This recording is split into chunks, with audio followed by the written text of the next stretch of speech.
Joining us to talk about the Christmas season, the atmosphere, and the carnival is the Commissioner for Industry, Cross River State, Peter Egba. Thank you for joining us, Honorable Commissioner.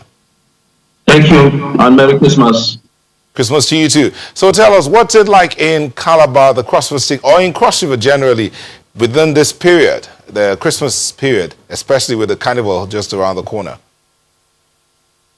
Yeah, thank you so much. If you come to Cross River State today, Calabar specifically, the atmosphere is very, very tense. Tense in the sense that people are everywhere, around the whole country, around the whole world. They are visiting Calabar now, courtesy of the Carnival, 2019 Carnival.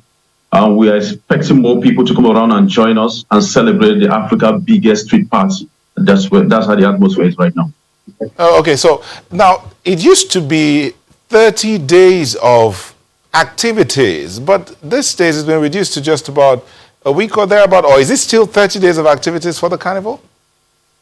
Yeah, it's still 30 days because the first day of December this year, public holiday was declared to actually, usher in the Christmas festival, and the whole state observed the public holiday. That tells you clearly that we're still observing the 30 days of carnival from 1st of December to the end of December as well every year.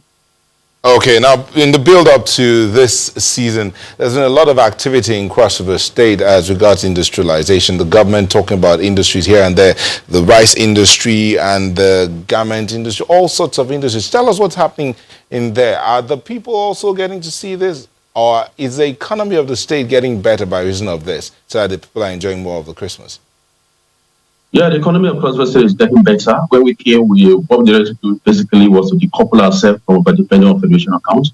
And one of the first way or the best way to do that was to industrialize the state. And today we've not left anyone in doubt. With built industries everywhere. We established an industrial park where we have more than 8 industries already, just in the industrial park alone. It will give me time to mention we have the rice city, we have the garment factory, we have the pharmaceutical factory, we have the instant noodle factory, we have the feed mill, we have the chicken slaughter factory, we have a bag production factory, we have the organic fertilizer factory, and the popular rice city, just in the industrial park alone. And not to talk about other ones that are scattered around the whole state, because the policy we have that each local government area must have at least a factory or an industry. And we are very, very active on that. We've been able to scatter industry around the length and breadth of Cross River State. And we believe that before the end of 2020, Cross River State economy will not be the same again. Okay, in terms of employment, what's the number of Cross Riverians that will be employed in the industrial park alone?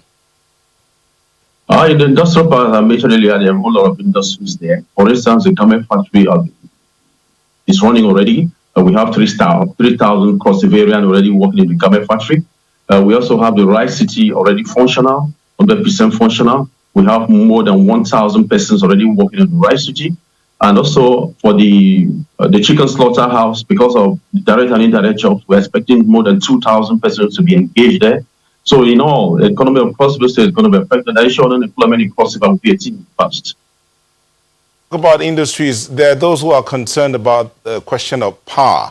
How are the industries functioning, especially considering the fact that the power situation in the country hasn't exactly been what is expected to be? Okay, because we had an initial plan that we're going to industrialize the state, and we know power is an issue in the country. The state government is wisdom has established a 23 megawatt power plant. And out of the 23 megawatt power plant, 3 megawatts are specifically designed for the industrial park to feed all the factories and all the industries in the industrial park. And we believe that with that, we won't have any won't have any problem about power supply in the industrial park and not the factories. Okay, in all of this, these are very commendable drives, I might say, commendable goals too, but what challenges are you having to deal with in putting all of this together?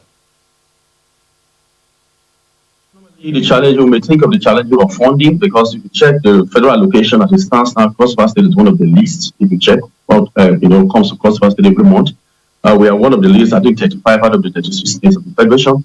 But in spite of that, we've been able to put our brains to task, we tax our brain to ensure that what money cannot do, the brain can do it. And that's why we've been able to achieve what we've been able to achieve within a very short time, in spite of our limited resources.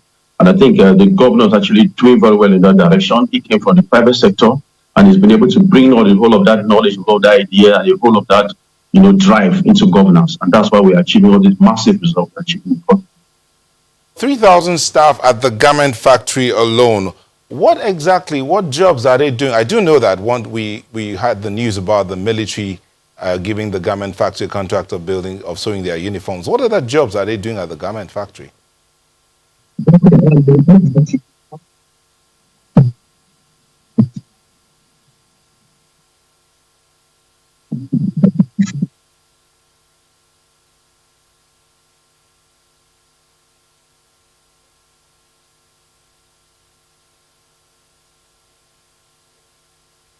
Yeah, we still have Mr. Egba there, and I'm wondering why we can't hear him. Mr. Egba, the question I asked earlier, if I could just get back to you, was about the garment factory and what jobs they are doing, because it's not enough to just talk about the fact that there's a garment factory and 3,000 staff are working there. What are the specific jobs that they are doing at this point? Okay, what we're doing right now, don't forget 2 weeks ago or 3 weeks ago, the Nigerian Air Force team, the team was led by the Chief of Naval Staff, Air Marshal Sadiq, Chief of Air Staff rather, Air Marshal Sadiq Abubakar. He came to have a full assessment of the garment factory, see how he can collaborate with us. And beyond that, we believe that when this engagement crystallizes, we'll be able to have a whole lot to do. But before that came, we've been doing a lot for a whole lot of organizations like schools, institutions, schools from Lagos.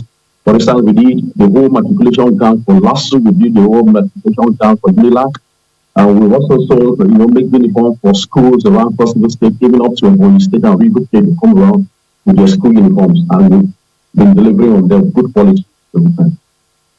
Commendable indeed. All right, let's get back to that carnival now. So what's the plan? As in, it's almost here, the high point of the carnival, Calabar.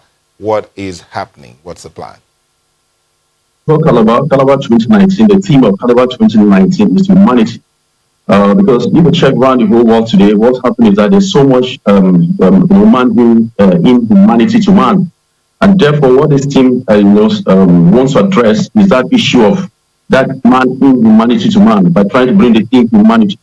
So at the end of the exercise, you discover that at the end of the carnival, you discover that the whole world will see clearly that man is actually supposed to provide a shoulder for the weaker one to lean on.